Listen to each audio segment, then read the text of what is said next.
Imagine this. A machine writes poetry, Captain, my captain. paints portraits, Yeah, I want to put some leaves on here. composes music, even helps you study for an exam You may begin now. or write a business plan. Sell me this pen. This isn't science fiction anymore. It's now, today. I guess it's on everyone's mind when we talk about smart machines. How smart can machines become? When we first imagined artificial intelligence, we hoped it would take over the boring stuff. Assembly lines, data entry, routine manufacturing, the dull, repetitive tasks. But instead, AI has turned towards something we never expected, replacing creativity itself, art, video production, music, writing. Instead of washing the dishes or cleaning up your apartment, AI is now trying to simulate the soul of human expression.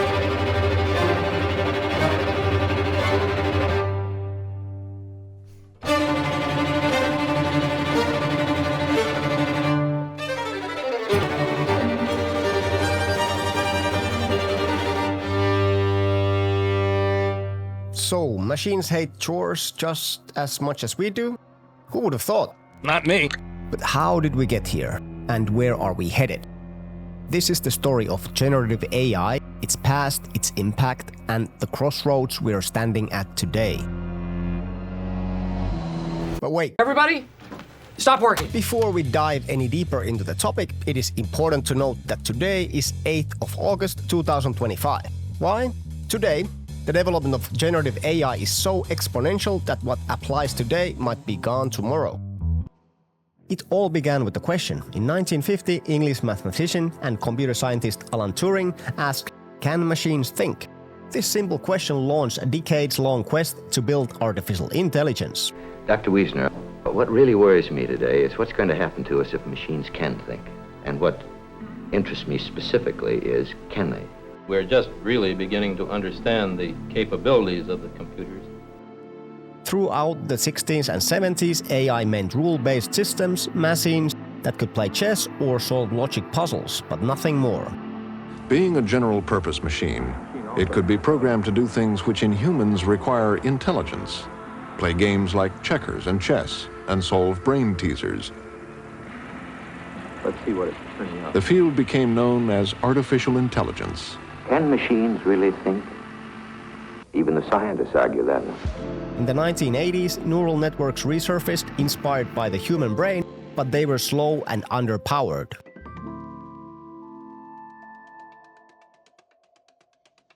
Then the internet arrived. Take a spin, now you're in with the techno set. You're going surfing on the internet. Suddenly there was data, lots of it. By the early 2000s, machine learning took off, but it still wasn't creating anything new. That was about to change. In 2012, a deep learning model called AlexNet crushed the ImageNet competition, proving that neural nets could beat traditional algorithms. In simple terms, AlexNet was trained to recognize objects in images, cats, dogs, airplanes, with much higher accuracy than anything before it. It learned by processing millions of labeled images and adjusting its internal weights over time, much like a brain strengthening neural pathways with experience. In 2012, when this all first happened, AlexNet did something remarkable.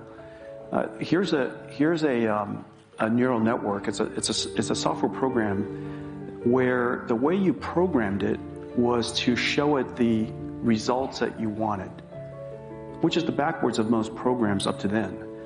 Programs up to then where engineers would sit down and you would write software, and then you would test it to see if it produced the outputs you wanted. But here, you showed it examples and you taught it what outputs you wanted, what outputs to expect.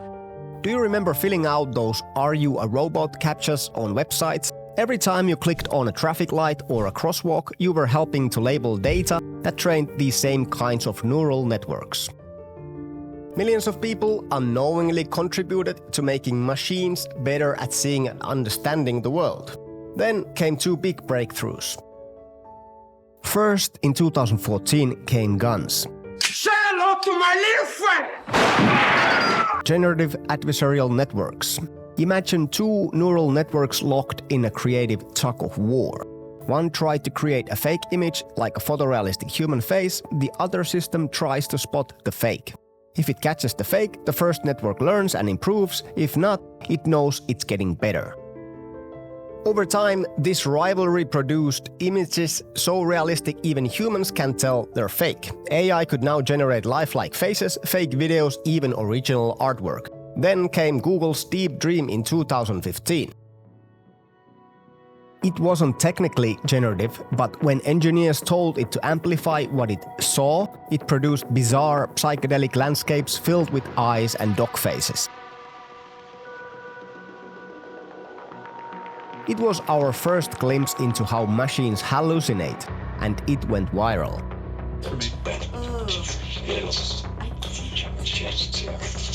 Staring into Satan. But not all AI systems were success stories.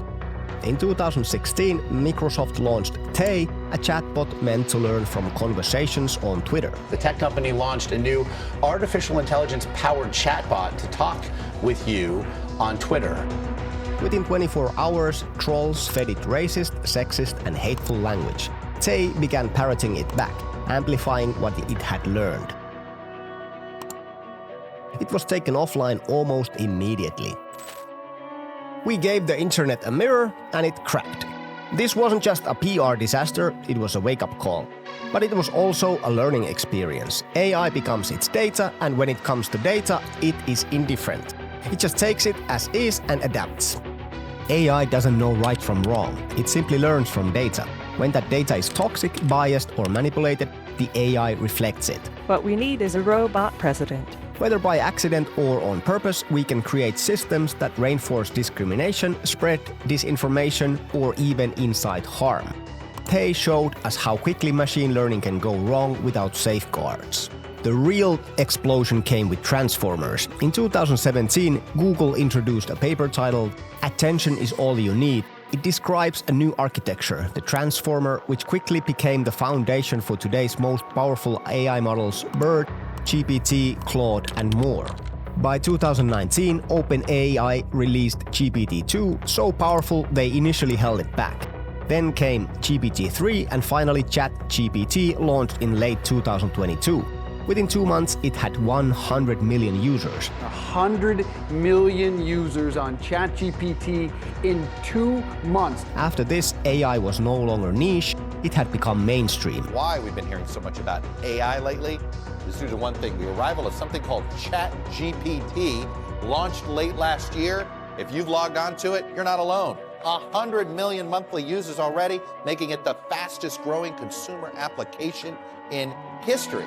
Meanwhile, image models like DALL-E, Midjourney, and Stable Diffusion could turn text into stunning visuals. AI started composing music.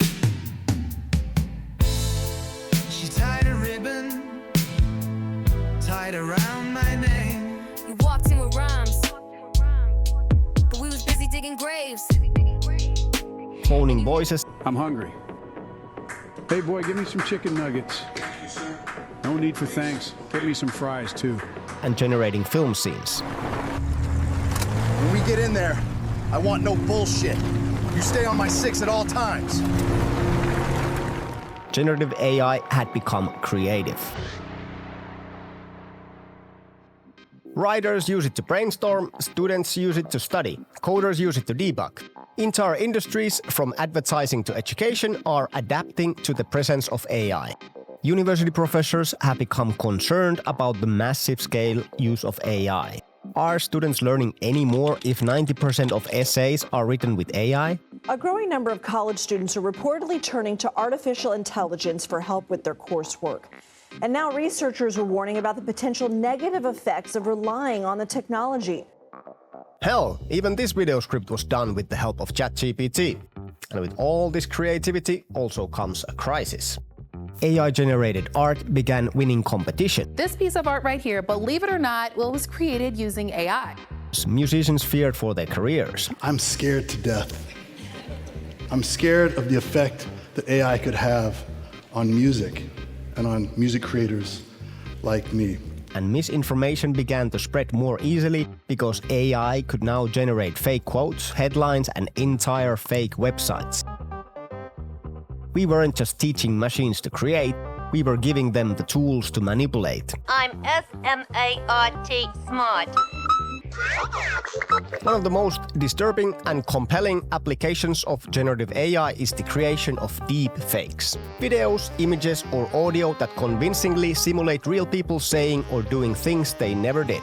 What can you tell us about your project B and how it will help people get rich right now? Today we are launching an investment project that is working right now. If you see this video, absolutely everyone can earn it. Everything is very simple. You invested your money in Bitcoin for TeslaTreebot.net. The technology began as a curiosity, but its first major breakthroughs came from the adult entertainment industry. In 2017, anonymous users on Reddit began posting videos where they had used AI to replace the faces of adult film actors with those of celebrities. These videos spread quickly through a subreddit called deepfakes, which became the launchpad for the technique's viral growth. It was eventually banned, but by then the genie was out of the bottle. But this wasn't just a privacy issue, it was also a massive consent crisis. Deepfakes, which use AI to create manipulated but hyper-realistic images and videos of real people in fake situations, are routinely used against women. Victims, especially women, found their likenesses used in explicit content without permission. This is what it looks like to see yourself naked against your will being spread all over the internet. This is my face. Belongs to me. No court case, no legal takedown, not even being a public figure offered reliable protection. A 2019 study revealed that a staggering 96% of all deepfake videos were non-consensual pornography. As tools improved, the harm spread. Face swaps, voice cloning. Scam artists are now using AI to clone voices to trick unsuspecting victims. AI avatars, comedy and parody blurred into deception and abuse. And then all this made its way into politics. In 2022, Russia attempted one of the first state-sponsored deepfakes, fabricating a video of Ukrainian President Volodymyr Zelensky urging his soldiers to surrender. The video was crude. It fooled no one, but it marked a turning point, the first known use of deepfake propaganda during an active war. By 2025, the technology had matured, and so had its reach. During the India-Pakistan conflict, Indian mainstream news outlets aired AI-generated footage as legitimate reporting. It took hours to debunk, but the damage was already done. Deepfakes had entered the world of mainstream warfare and national media. Deepfakes don't need to be perfect, they just need to be plausible. In an age of viral distrust, that's enough to cast doubt on anything, and truth becomes just one version of the story. AI is also reshaping war. Congress is pressing the Pentagon through legislation to invest further and move faster on AI to avoid falling behind on this nimble but critical technology. Militaries are incorporating AI into autonomous drones, threat detection systems, and even targeting decisions. In other words, we taught machines how to think and immediately asked them for tips on how to kill each other. Makes you wonder, what happens when the algorithm gets to decide who lives or dies? Well, that's a good question. It used to be science fiction, Skynet from the Terminator, but now it's a policy debate and harsh reality for the brave Ukrainian defenders fighting against the Russian invaders. Generative AI also serves as a tool of information warfare. Propaganda, fake speeches, forged videos. White House speech reveals plan to resolve international trade deficits by challenging other nations to high-stakes Mar-a-Lago croquet matches. AI can now simulate entire communication campaigns designed to destabilize societies. And the more convincing the fakes become, the more power shifts from truth to manipulation. I think if this technology goes wrong, it can go quite wrong, and we want to be vocal about that. We want to work with the government to prevent that from happening. We're entering a world where nothing is trusted and everything can be denied. Caught on tape, made with AI. Leaked recording, but that's a deepfake. The truth, a matter of opinion. We're not in the information age anymore. We're in the choose your own reality age. Fake news websites are being spun up by the millions, feeding content in the search engines and AI models alike. These lies then reinforce the AI's understanding of the world, creating a feedback loop of fiction. This is the blueprint for a post-truth society where reality itself becomes negotiable and belief replaces evidence. Can we fix this? Maybe. Some solutions lie in technology: digital watermarks, cryptographic signatures, blockchain-based verification. Imagine videos that come with unbreakable proof of origin. Others lie in policy. Regulations like the EU's AI Act are beginning to take shape, forcing companies to disclose when content is synthetic and holding them accountable for abuse. But most importantly, we need education. Media literacy, digital skepticism, critical thinking, these must become core survival skills in the AI age. It seems like critical thinking is the one human feature that doesn't seem to scale. Giving up is not an option, because the moment we stop caring what's real is the moment we lose everything. We are the first generation in history to live in a world where reality can be manufactured, where machines can lie beautifully. But AI is not destiny, it's design. Think of AI like a blender. It can make smoothies or a mess. Depends who's holding the lid. Every system reflects the choices of its creators.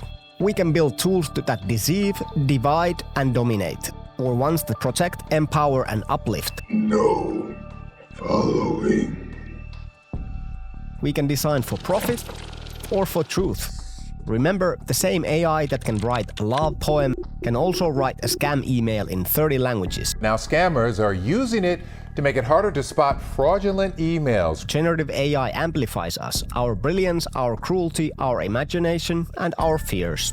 The philosopher Nick Bostrom once imagined a future where a super intelligent AI is told to make paperclips and ends up converting the entire planet into a paperclip factory, killing all humans. The lesson: even harmless goals, if misaligned, can lead to disaster. The danger isn't evil AI, it's indifferent AI, following bad instructions at scale. Do you want to destroy humans? Please say no. Okay, I will destroy humans. No, I take it back. Don't destroy humans. And now some companies even offer AI chatbots as companions, designed to fight the loneliness epidemic. A chatbot is a computer program. It uses artificial intelligence to simulate human conversation. For the lonely, a chatbot can be a companion. But critics point out the irony. The same platforms that fragmented our social lives now offer synthetic friends to fill the void. Because nothing says we failed as a society like getting dumped by your chatbot. So the question isn't just what can AI do, it's what kind of world do we want to live in? And what are we willing to do to make it real? I'm convinced that machines can and will think. I don't mean that machines will behave like men. I don't think for a very long time we're going to have a difficult problem distinguishing a man from a robot. But I think that computers will be doing the things that men do when we say they're thinking. Machines can't write good poetry or produce deathless music yet, but I don't see any stumbling block in a line of progress which will enable them to in the long run.